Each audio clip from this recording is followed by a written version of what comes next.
Հայաստանից Ռուսաստան արտահանվող ապրանքների նկատմամբ ամիսներ շարունակ կիրառվող սահմանափակումները արդեն միայն առանձին տնտեսվարողների խնդիր չեն։ Դրանք աստիճանաբար իրենց ազդեցությունն են թողնում տնտեսության տարբեր ճյուղերի վրա։ Միաժամանակ պաշտոնական գնահատականները հույս են ներշնչում, որ տնտեսությունը կկարողանա դիմակայել այս մարտահրավերին, մինչդեռ շատ գործարարներ արդեն խոսում են դժվարությունների եւ նոր ռիսկերի մասին։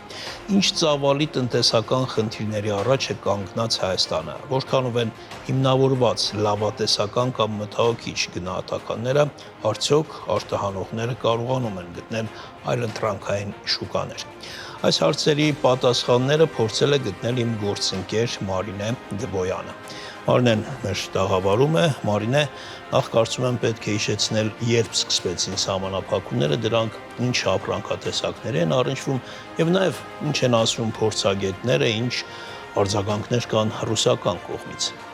Արտակ Ռուսաստանը 2026 թվականի մայիսի վերջից սկսած արդեն սկսեց լայնածավալ սահմանափակումներ եւ արգելքներ կիրառել Հայաստանից արտահանվող գյուղատնտեսական եւ պարենային ապրանքների ներմուծման նկատմամբ։ Ռուսական կողմը դրանք պաշտոնապես հիմնավորում է բուսասանիտարական եւ կարանտինային օբյեկտների առկայությամբ։ Ապրիլի վերջից սկսվեց ջերմուկ հանքային ջրի խոշոր խմբաքանակի վաճառքի արգելքը Ռուսաստանում, որին արդեն հաջորդեց թարմ ձկան, ձկնամթերքի, ծաղիկների, կարտոֆիլի, ինչպես նաեւ կորիզավոր մրգերի եւ հայկական կատնամթերքի ներմուծման նկատմամբ։ Ընդամենը մի քանի օր առաջ էլ սահմանափակումների արգելքը արդեն տարածվեց զովացուցիչ ըմպելիքների վրա։ Երեկ էլ Ռուսաստանի փոխվարչապետ Ալեքսեյ Օվերչուկը հայտարարեց, որ երկու երկրների միջև առևտրաշրջանառությունը կտրուկ անկում է գրանցում։ Մինչդեռ 2024 թվականին այն հասել է ռեկորդային մակարդակի 12 միլիարդ դոլարի, իսկ անցյալ տարի այն նվազել է հասնելով 8 միլիարդ դոլարի եւ այդ անկման միտումը շարունակվում է այս տարի եւս։ Մինչդեռ Կենտրոնական բանկի մասնագետները գնահատում են, որ ամենավատատեսական սցենարի դեպքում նույնիսկ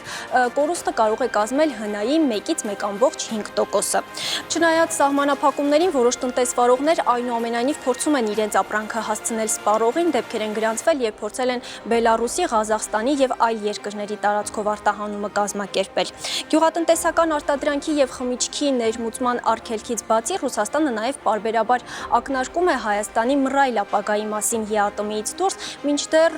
Հայաստանի վարչապետ Նիկոլ Փաշինյանը չի բացառում, որ եթե Հայաստանի նկատմամբ ԵԱՏՄ-ի դռները շարունակեն փակ մնալ, ապա դա կլինի ԵԱՏՄ-ի վերջը։ Հիշեցնենք, վարչապետ Նիկոլ Փաշինյանը այսօր Ղրղըզստանում մասնակցել է Եվրասիական միջկառավարական խորհրդի ընդլայնված կազմով նիստին եւ այնտեղ եւս ակտիվ քննարկվել է այս թեման։ Վարչապետը անդրադարձել է սահմանափակումներին, ինչպես նաեւ միության երկրների հետ հարաբերությունների շարունակականությանը, անդրադարձ է կատարվել նաև Հայաստանի դիրքորոշմանը այս խնդրի վերաբերյալ։ Առաջարկում եմ այս պահին դիտել այդ թեմայի մասին պատմող ռեպորտաժը եւ վերադառնալ։ Уважаемый председатель, Հայաստանի վարչապետը նախ հայտարարում է, որ Հայաստանի Հանրապետության համար Եվրասիական տնտեսական միության անդամ պետությունների հետ համագործակցության ամրապնդումը շարունակում է մնալ արտաքին քաղաքականության եւ արտաքին տնտեսական քաղաքականության առաջնահերթություններից մեկը։ Այս մոտեցումն իր արտացոլումն է գտնելու նաեւ նոր կառավարության ծրագրում։ Միևնույն ժամանակ Փաշինյանը ընդգծում է, Հայաստանը հետևողականորեն հանդես է գալիս Եվրասիական տնտեսական միության հիմքում ընկած սկզբունքներին հավատարմության օգտին։ Այդ սկզբունքներից մեկի ապրանքների, ծառայությունների, կապիտալի եւ ուժի ազատ տեղաշարժի ապահովման մասին է գործընկերներին հիշեցնում Հայաստանի ղեկավարը եւ ցավով արձանագրում։ Գործնականում այս սկզբունքները լիարժեք չեն իրագործվում։ Առանձին սահմանափակումներ եւ վարչական միջոցներ շարունակում են խոչընդոտել ընդհանուր շուկայի լիարժեք գործունեությանը, նվազեցնելով գործարարության պայմանների կանխատեսելիությունը եւ ինտեգրման գործընթացների արդյունավետությունը։ Հայաստանի Հանրապետությունն անշեղորեն ապահովում է առավելագույնս բարենպաստ, հավասար եւ ոչ խտրական պայմաններ ԵԱՏՄ բոլոր անդամ պետությունների տնտեսվարողների գործունեության համար։ Մենք հետևողականորեն ելնում ենք այն սկզբունքից, որ համանման մոտեցում պետք է կիրառվի Եվրասիական տնտեսական միության ողջ տարածքում։ Հենց այդ պատճառով սկզբունքորեն կարևոր ենք համարում, որ ցանկացած միջոցառում, որը կարող է ազդել անդամ պետությունների ապրանքների եւ ծառայությունների ընդհանուր շուկա մուտքի վրա, ընդունվի բացառապես ԵԱՏՄ իրավունքին համապատասխան, համաձայնեցված ընթացակարգերի հիման վրա եւ իրավասու մարմինների միջև կառուցողական փոխգործակցության շրջանակում։ Նման հարցերի անտեսումը, ասում է Փաշինյանը, կարող է ոչ միայն արգելակել Եվրասիական տնտեսական միության հետագա զարգացումը, այլև բացասաբար ազդել մեր երկրների քաղաքացիների եւ գործարար համայնքի վերաբերմունքի վրա։ Վարչապետը ներկայացնում է նաեւ տնտեսական ցուցանիշներ, որոնք վկայում են, որ Հայաստանի Հանրապետության մասնակցությունը Եվրասիական տնտեսական միությանը հիմնված է փոխադարձ պարտավորությունների կատարման, այլ ոչ թե միակողմանի առավելություններ ստանալու վրա։ 2025 թվականին Հայաստանը ԵԱՏՄ ներմուծման մաքսատուրքերի ընդհանուր բյուջե է փոխանցել շուրջ 319 միլիոն դոլար, մինչդեռ Հայաստանի օգտին բաշխված միջոցների ծավալը կազմել է շուրջ 175 միլիոն դոլար։ Այսպիսով Հայաստանը միության ընդհանուր բյուջե է փոխանցել զգալիորեն ավելի շատ միջոցներ, քան ստացել է, ինչը մեր պատասխանատու դիրքորոշման եւ ԵԱՏՄ-ի շրջանակում պարտավորությունների բարեխիղճ կատարման անմիջական հաստատումն է։ Պակաս խոսուն չէ նաեւ փոխադարձ առևտրի դինամիկան։ 2025 թվականի արդյունքներով ԵԱՏՄ անդամ պետություններից ներմուծումը կազմել է շուրջ 5 միլիարդ դոլար, մինչդեռ նույն ժամանակահատվածում հայկական արտադրանքի արտահանումը միության շուկա կազմել է շուրջ 3.2 միլիարդ դոլար։ Այս թվերը ցույց են տալիս, որ Հայաստանի Հանրապետությունը ոչ միայն ԵԱՏՄ ընդհանուր շուկայի մասնակից է, այլև միության անդամ պետություններում արտադրվող ապրանքների եւ մատուցվող ծառայությունների կարևոր սպառող։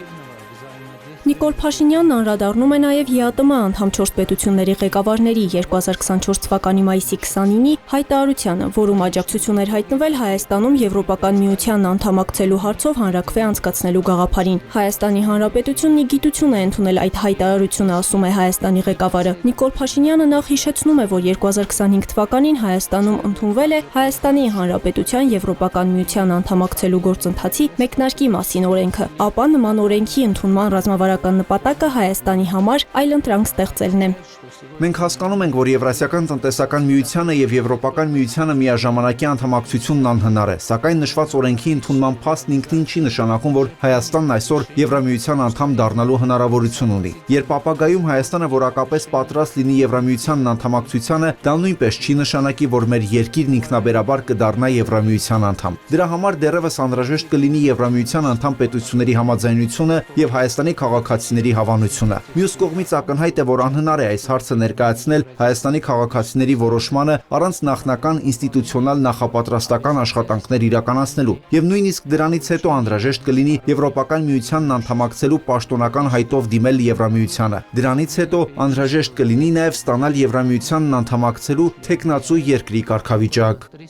Առանց թվարկված փուլերից առնվազն մեծ մասնացնելու նշված հարցերով հանրաքվեի անցկացումը կլինի բովանդակազուրկ եւ կնշանակի, որ քաղաքացիներից ակնկալվում է պատասխան մի հարցի, որն այս պահին պարզապես գոյություն չունի, նկատում է Փաշինյանը։ Ըստ նրա, դա անհարգալից կլինի մեր ժողովրդի նկատմամբ եւ գործնականում ոչ լեգիտիմ։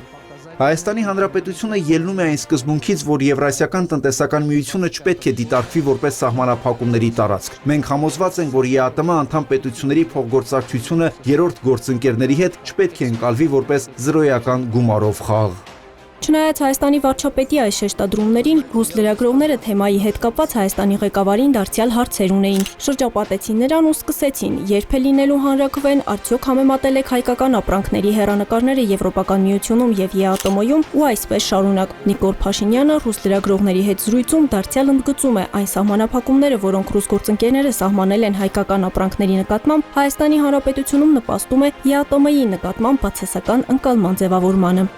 Շատ կարևոր է հասկանալ, որ եթե հնարավոր չլինի իրականացնել Եվրասիական տնտեսական միության հիմնարար սկզբունքները, ապա ԵԱՏՄ-ն կհայտնվի ճգնաժամի մեջ։ Այն, ինչ այժմ տեղի է ունենում հայկական ապրանքների շուրջ, իհարկե խնդիր է Հայաստանի Հանրապետության համար, բայց դա նույնիսկ ավելի մեծ խնդիր է հենց Եվրասիական տնտեսական միության համար, որովհետև ստեղծվում է մի իրավիճակ, երբ գործնականում ԵԱՏՄ-ն չի գործում։ Լրագրողներից մեկն էլ թե գուցե ստեղծեք ինչ-որ երրորդ միավորում Հայաստանի գլխավորությամբ ոչ թե ԵՄ, այլ օրինակ հայկական միություն։ Լավ գաղափար է, ասում է Փաշինյանն ու խոստանում մտածել դրա մասին։ Շանթերուստանգերություն, Հորիզոն։ Արնե, առաջարկում եմ քննարկումը շարունակենք տնտեսագետ Սոս Խաչիկյանի հետ։ Բարև ձեզ, պարոն Խաչիկյան, շնորհակալություն մեր հրավերը ընդունելու համար։ Տեսեք, սահմանափակումների ծավալը կարծես թե օրեցօր ավելանում է եւ մենք կարող ենք արդեն ասել, որ այն արդեն բավականին լուրջ ազդեցություն ունի մեր տնտեսության վրա։ Սահմանափակումների ծավալը այո ավելանում է, բայց անկեղծ ասած տնտեսության վրա ազդեցությունը բավականին մեծ չէ, չնայած ներառականությունը այո, տնտեսվարողների տեսանկյունից ներառականությունը այո, բավականին մեծ է, քանի որ ներառում է գյուղատնտեսության ոլորտում ներգրավված տնտեսվարողներին եւ գյուղացիական տնտեսություններին։ Բայց ամբողջ տնտեսության մասշտաբով խնդիրները շատ մեծ չեն, չնայած կառավարությունը իսկապես անելիք ունի այս ոլորտում, իրավիճակը շտկվելու իսկապես անհրաժեշտություն կա, սակայն տնտեսության հարկաբյուջետային քաղաքականության տեսանկյունից, կառավարության ծրագրերի իրականացման տեսանկյունից չեմ կարծում, որ շատ մեծ ռիսկեր կան։ Հիմա տեսեք, հիմնական սահմանափակումները վերաբերում են գյուղմթերքին, չէ, բայց Բերքահավաքը դեռ առջևում է, աշնանը եւ գուցե այդ ժամանակ մենք ավելի մեծ ծավալներ եւ ավելի մեծ ազդեցության մասին խոսենք։ Հնարավոր է իհարկե ավելի մեծ ազդեցություն ունենա ժամանակի ընթացքում, բայց կառավարությունը պետք է ավելի շատ իմ կարծիքով ոչ թե կենտրոնանա, թե ինչպես արտահանման հետ կապված խոչընդոտները վերացնի եւ ապրանքները արտահանվեն, այլ փորձ արվի այնպիսի մեխանիզմներ փնտրել, գտնել, տեղայնացնել, որոնք մի կողմից կմեծացնեն վերամշակման հնարավորությունները ներսում, մյուս կողմից կստեղծեն հավելյալ պահանջարկ դարձյալ ներսում, միգուցե զբոսաշրջության շրջանակում, միգուցե փոքր եւ միջին արտադրողներին խրախուսման շրջանակում, ովքեր կարող են վերամշակել արդյունքը, սուբսիդիաներով իհարկե նույնպես հնարավոր է, բայց սուբսիդիաները դրանք կարճաժամկետ լուծումներ են եւ երկարաժամկետ լուծումների համար դրանք որպես օգնություն առաջին փուլում կօգնեն, հետագայի համար նպատակահարմար չէ, որ կառավարությունը մշտապես հենվի սուբսիդիաներով հարցը կարգավորելու վրա։ Պարոն Խաչիկյան, Կենտրոնական բանկը գնահատում է, որ նույնիսկ վատագույն սցենարի դեպքում կորուստը կկազմի ՀՆԱ-ի 1,1%, որքանով եք համաձայն այս գնահատականին, կարող են ռիսկերը ավելի մեծ լինել։ Այս փուլում ավելի մեծ ռիսկեր չկան, այո, գնահատականի այդ խոշոր հաշվով համաձայն եմ, միգուցե ավելի մեծ չափ ընդգրկի, երբ որ հաջորդ փուլերը բերքահավաքի սկսվեն, ամբողջ տարվա կտրվածքով միգուցե ազդեցությունը մի փոքր ավելի մեծ լինի, բայց խոշոր հաշվով այո, այդ գնահատականը կա, գնահատականը իրական է, եթե իհարկե հաշվի չառնենք, որ էներգակիրների հետ կապված, եթե միայն այսպես գյուղմթերքի արտադրանքի շրջանակում դիտարկենք, գնահատականը միանշանակ իրական է, բայց եթե հետագայում էներգակիրների, գազի հետ կապված սահմանափակումները կամ ԵԱՏՄ հետ կապված խնդիրները փոխակերպվեն նաև հայ-ռուսական հարաբերություններին, հնարավոր է իհարկե այդ ցուցանիշը մի քիչ վերանայել, այդ ցուցանիշը մի քիչ ավելի մեծ լինի, այդպես կարող է նաև ստացվել, բայց բոլոր դեպքերում տնտեսության համար ռիսկային, ամբողջ տնտեսության այսպես փլուզման կամ որևէ նմանատիպ խնդիր չի առաջացնում։ Որքանով է Հայաստանի տնտեսությունը կախված ռուսական շուկայից եւ արդյոք վերջին տարիներին այդ կախվածությունը նվազել է։ Գիտեք, հարցը պետք է դիտարկել մի քանի տեսանկյունից, ինչի նկատի ունենք տնտեսություն ասելով։ Այն, ինչ հիմա մենք խոսում ենք արտահանման շրջանակում, դա ամբողջ տնտեսությունը չէ, բայց տնտեսության կարևոր հատված է, ներառականության առումով արդեն դա նշեցինք։ Հայաստանյան տնտեսության մեջ, համախառն ներքին արդյունքի ձևավորման մեջ բավականին մեծ տեսակարար կշիռ ունեն ծառայությունների ոլորտը եւ ֆինանսաբանկային ոլորտը։ Սրանք պետք է անպայման հաշվի առնել։ ԵԱՏՄ կարգավորումներում ծառայությունների մասով, եթե ծառայությունները դիտարկենք տեղեկատվական տեխնոլոգիաների, հաղորդակցության տեխնոլոգիաների եւ թվային տեխնոլոգիաների շրջանակում, գրեթե բացակայում է շուկան։ Ֆինանսաբանկային հատվածով, ֆինանսական կարգավորումների հատվածով գրեթե բացակայում է շուկան։ Օրինակ 2016 թվականից մեկնարկել է ԵԱՏՄ ֆինանսական ընդհանուր շուկայի եւ թվային ընդհանուր շուկայի մասին հայեցակարգային մոտեցումներ, որոնք առ այսօր որևէ կիրառական մեխանիզմ դեռ չունեն եւ այդ առումով հայաստանյան տնտեսությունը շարունակում է փոխկապված մնալ միջազգային կառույցների եւ արևմտյան այսպես բիզնեսների հետ, եվրոպական, ամերիկյան, տեղեկատվական տեխնոլոգիաների հաղորդակցության։ Եվ եթե տնտեսության կառուցվածքը նայենք, հենց ֆինանսաբանկային եւ ծառայությունների ոլորտը ամբողջ տնտեսության մասշտաբով ունեն բավականին առաջանցիկ տեմպեր։ Սա իհարկե չի նշանակում, որ մյուս մասով պետք է անտեսվի։ Բացարձակապես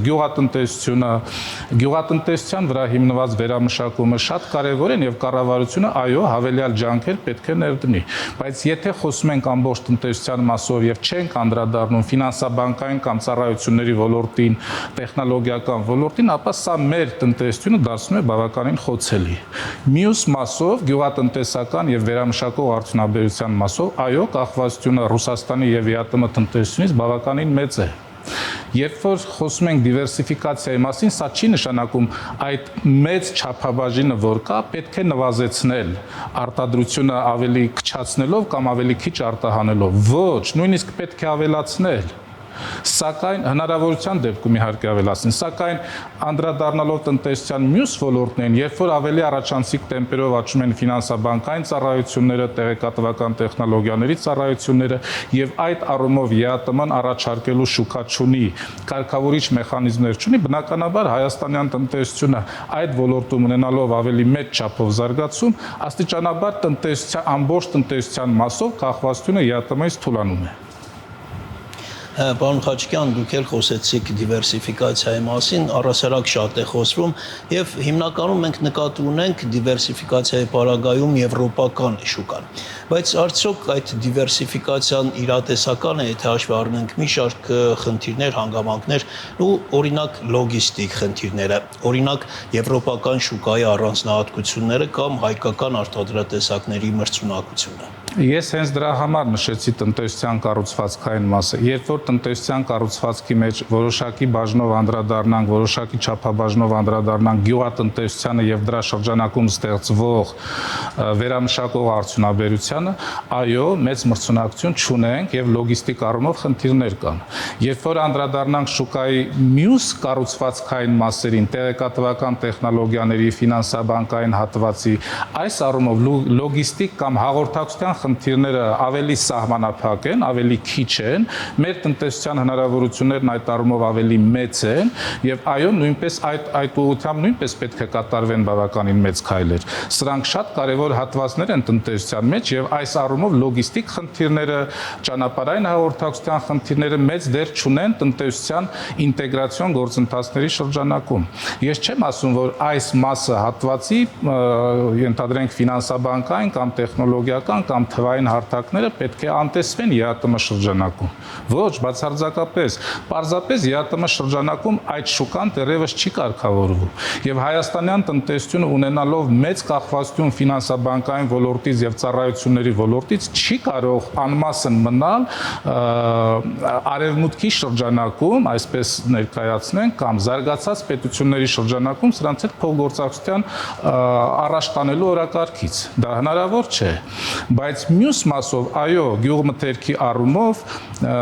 վերամշակված արտադրանքի առումով, այո, անհրաժեշտություն կա նաև այս տեսանկյունից ինտեգրվել մյուս շուկաներին, դա չի վերաբերում միայն Եվրոպային։ Դա վերաբերում է հարակից մենք Իրաքի հետ ունենք բավականին լուրջ պայմանագրային հարաբերություններ, մենք արաբական երկրների հետ արդեն դիվանագիտական բավականին լուրջ ոլորտներ են առաջ տարվում եւ ես կարծում եմ այս ուղղությամբ պետք է քննարկումները շարունակել։ Մի փոքր հարցել, պարոն Խաչիկյան, խնդրեմ կարճ պատասխանեք, գործընկերս նշեց, որ կենտրոնական բանկը նույնիսկ վատագույն սցենարների դեպքում հաշվարկներ ունի, ես չգիտեմ այդ վատագույն սցենարների մեջ օրինակ կա այն, որ մենք ձմեռնամուտին օրինակ չունենանք գազ, միջին եւ միջինից բարձր սերունդի մարդիկ միանգամից այդ 90-ականների ցուրտ ու մութ օրերը կպատկերացնեն։ Դուք այդ օրերը կպատկերացնեք, ինչպես կպատկերացնեք, եթե հասնենք դրան։ Իհարկե դրանք լրացուցիչ հավելյալ խնդիրներ կբերեն, բայց ես չեմ կարծում, որ խնդիրը կհասնի այդ աստիճան սրության, դա չի դառնա միայն տնտեսական հարց կամ Հայաստան-Ռուսաստան հարաբերություններում, Հայաստան-ԵԱՏՄ հարաբերություններում տնտեսության ոլորտից բխող հարց, դա արդեն քաղաքական է եւ կարող է այդպես դիտարկվել նաեւ դրա շրջանակում մյուս հարցերը, որտեղ Հայաստան-Ռուսաստան փոխգործակցություն ունի բավականին լայն ընդարձակ դաշտ, անվտանգությունից սկսած հարավկովկասյան երկաթուղիներով, գազի ոլորտով եւ սա կարող եմ ենթադրել, որ կբերի շղթայական ռեակցիա եւ բնականաբար ավելի մեծ քաղաքական, իհարկե խնդիրները կարող են ավելի մեծ լինել, համախառն ներքին արդյունքի վրա բացասական ազդեցությունը կարծում եմ այդ պարագայում ավելի մեծ կլինի, բայց դա արդեն կբերի լուրջ տրանսֆորմացիա քաղաքականության ոլորտում, չեմ կարծում, որ այդպիսի սրացում Հայաստանին կամ Ռուսաստանին պետք է։ Շնորհակալություն, հարգելի հեռուստատոներ, ես հիշեցնեմ, որ ռուսական տնտեսական սահմանափակումների թեման մենք այս տաղավարում քննարկում էինք իմ գործընկեր Մարնե Դևոյանի եւ տնտեսագետ Սոս Խաչիկյանի հետ։